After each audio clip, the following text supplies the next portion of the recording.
Hello friends, welcome back to my channel let's crack friends. सामान्य विज्ञान से संबंधित जो प्रैक्टिस टेस्ट सीरीज चल रही थी, जो आपके upcoming exam ICAR IARE T1 पे बेस्ड थी, उसी का जो नेक्स्ट पार्ट है उसको इस सेशन के माध्यम से, इस सेशन के थ्रू हम डिस्कस करेंगे। तो चलिए स्टार्ट करते हैं बिना देरी किए हुए। आज का जो प्रैक्टिस सेट है उसे पहला क्वेश्चन कह रहा है कि जीव विज्ञान का पिता, बायोलॉजी ऑफ फादर किसे कहा जाता है? तो इसका राइट आंसर हो जाएगा अरस्तु जो है, इन्हें कहा जाता है बायोलॉजी ऑफ फादर या जीव विज्ञान का पिता। अगले क्वेश्चन की तरफ बढ़ते हैं। प्रश्न संख्या 2 कह रहा है जीवन का भौतिक आधार क्या है? फिजिकल जो है बेसिस क्या है, बेसिक क्या है? तो इसका करेक्ट आंसर हो जाएगा 2 का ऑप्शन डी जो है जीव द्रव्य जो है इसका राइट आंसर हो जाएगा। ठीक है, ऑर्गेनिज्म जो है जीवन का भौतिक आधार है। अगले प्रश्न की तरफ बढ़ते हैं। प्रश्न संख्या 3 कह रहा है कि सर्वप्रथम कोशिका का पता, फर्स्ट सेल डिस्कवर्ड किसने लगाया था?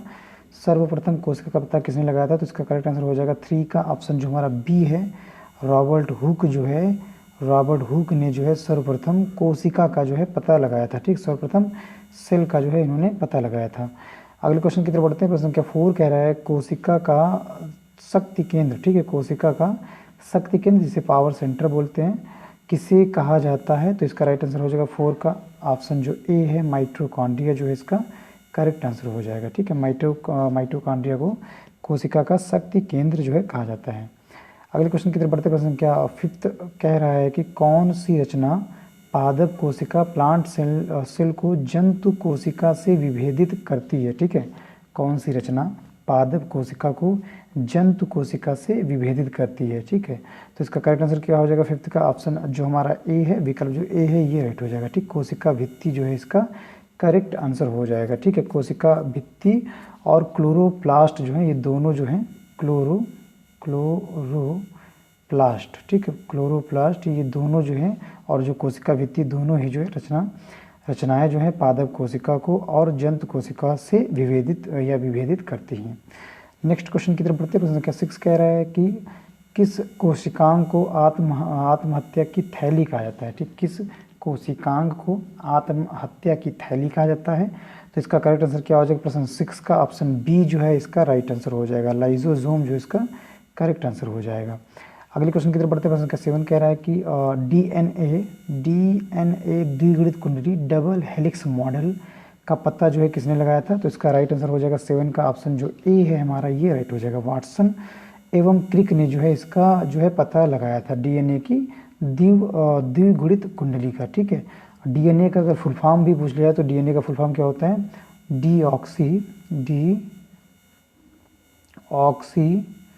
डीऑक्सी राइबो न्यूक्लिक एसिड बोलते हैं डीएनए को, एसिड। ठीक है, डीऑक्सी राइबो न्यूक्लिक एसिड बोलते हैं डीएनए को। नेक्स्ट क्वेश्चन की तरफ बढ़ते हैं। प्रश्न संख्या 8 क्या कह रहा है वो देखते हैं। 8 कह रहा है कि डीएनए जो है इसका प्रमुख कार्य क्या होता है? तो इसका करेक्ट आंसर हो जाएगा 8 प्रश्न का ऑप्शन जो डी है हमारा ये राइट हो जाएगा। ठीक है, इसका जो प्रमुख कार्य जो होता है वो क्या होता है? आनुवंशिक या अनुवांशिक क्रियाओं का जो संचालन होता है, डीएनए का जो है मेन जो है कार्य होता है, मेन फंक्शन होता है। अगले प्रश्न की तरफ बढ़ते हैं। प्रश्न संख्या 9 कह रहा है कि आरएनए राइबो न्यूक्लिक एसिड जो है पाया जाता है, कहाँ पाया जाता है? आरएनए कहाँ पे पाया जाता है? तो 9th का करेक्ट आंसर हो जाएगा ऑप्शन सी जो है, कोशिका द्रव में जो है आरएनए जो है ये पाया जाता है। ठीक है, और आरएनए की अगर खोज पूछ ली जाए कि आरएनए की खोज जो है किसने की थी, तो इसकी खोज की थी सवेरो ओ को आ और रॉबर्ट हॉली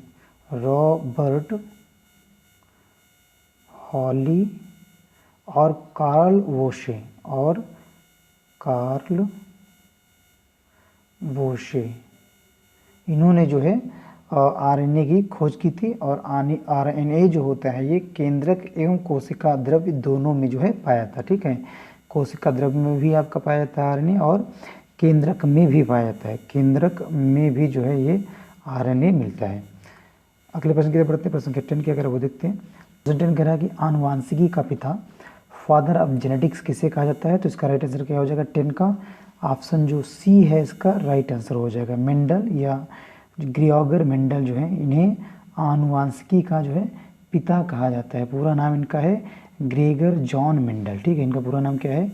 ग्रेगर जॉन मेंडल, ठीक, इनका पूरा नाम है।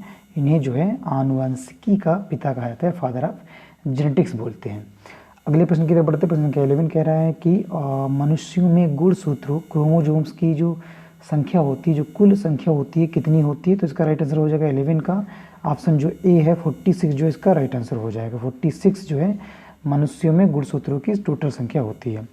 नेक्स्ट क्वेश्चन की तरफ बढ़ते हैं। प्रश्न संख्या 12 कह रहा है कि मनुष्यों में होने वाले आनुवंशिक रोगों जेनेटिक डिसीजेस कौन कौन से हैं? तो इसका राइट आंसर क्या हो जाएगा प्रश्न का? आपका विकल्प डी जो है इसका राइट हो जाएगा, ठीक है। वर्णअंधता भी है, ब्लाइंडनेस भी है, हीमोफीलिया भी है और टर्नर सिंड्रोम भी है।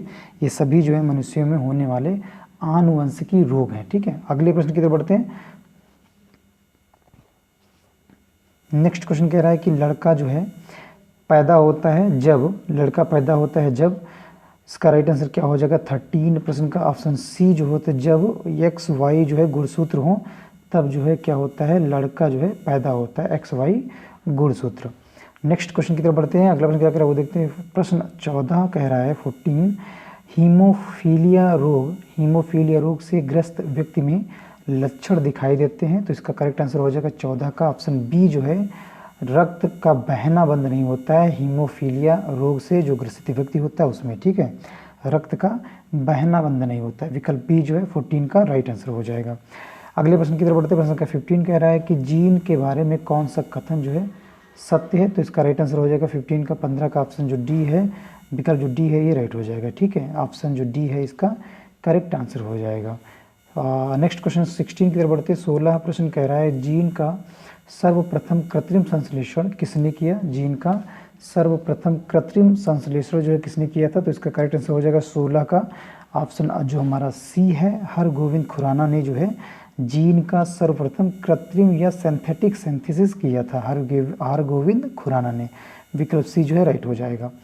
अगले प्रश्न 17 की तरफ बढ़ते हैं। 17 प्रश्न कह रहा है कि प्राकृतिक चयन के सिद्धांत प्रिंसिपल ऑफ नेचुरल सिलेक्शन का प्रतिपादक जो है उनका नाम क्या है?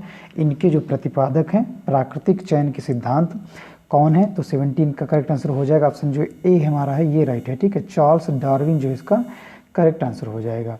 अगले प्रश्न की तरफ बढ़ते हैं। प्रश्न के 18 कह रहा है 18 कह रहा है कि आनुवांशिकी या आनुवंशिक जेनेटिक प्लांट चॉइस संबंधी प्रयोग के लिए मेंडल ने किस पौधे का चुनाव किया था? तो इसका करेक्ट आंसर हो जाएगा 18 का ऑप्शन जो ए है, ये विकल्प जो ए है ये इसका राइट आंसर हो जाएगा, ठीक है। पीज का जो है आनुवंशिक संबंधी प्रयोग के लिए मेंडल ने मटर के पौधे का चुनाव किया था। अगले प्रश्न 19 की तरफ बढ़ते हैं। एक वर्णांध व्यक्ति कलर ब्लाइंडनेस जिसे बोलते हैं में किस रंग की जो है पहचान नहीं होती है? तो इसका करेक्ट आंसर क्या हो जाएगा? कलर अगर ब्लाइंडनेस है किसी भी व्यक्ति में तो वो कौन सा कलर है जो पहचान नहीं पाता है? तो इसका करेक्ट आंसर हो जाएगा 19 प्रश्न का ऑप्शन जो डी है इसका राइट आंसर हो जाएगा। लाल व हरा जो है इसका या इसके लाल और हरे रंग की पहचान नहीं कर पाता है ऐसा व्यक्ति जो कलर ब्लाइंडनेस से ग्रसित हो। नेक्स्ट क्वेश्चन की तरफ बढ़ते हैं। प्रश्न के 20 कह रहा है कि किस संघ के जंतुओं को जीव द्रव्य प्रोटोप्लाज्म के स्तर पर गठित जंतु कहा जाता है? किस संघ के जंतुओं की बात कर रहा है? तो इसका राइट आंसर हो जाएगा 20 का ऑप्शन ए जो है प्रोटोजोआ जो है इसका करेक्ट आंसर हो जाएगा, ठीक है। प्रोटोजोआ इसका राइट आंसर हो जाएगा।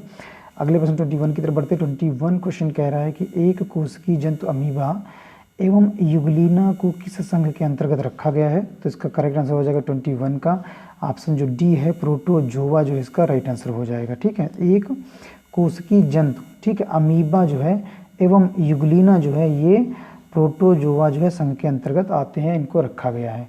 अगले प्रश्न की तरफ बढ़ते हैं। प्रश्न के 22 प्रश्न कह रहा है कि मेढक में श्वसन किस अंग द्वारा होता है? मेढक में श्वसन होता है किस अंग के द्वारा होता है? तो इसका करेक्ट आंसर क्या हो जाएगा 22 का ऑप्शन जो हमारा डी है, विकल्प जो डी है ये राइट हो जाएगा, ठीक है।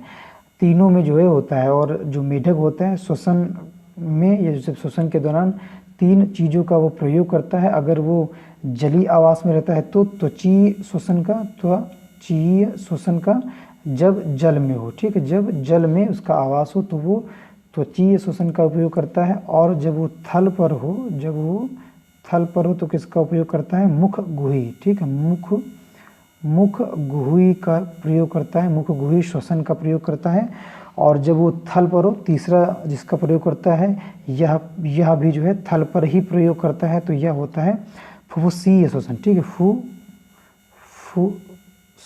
फुफ्फुसीय श्वसन। ठीक है, फुफ्फुसीय श्वसन जो है ये थल पर होता है।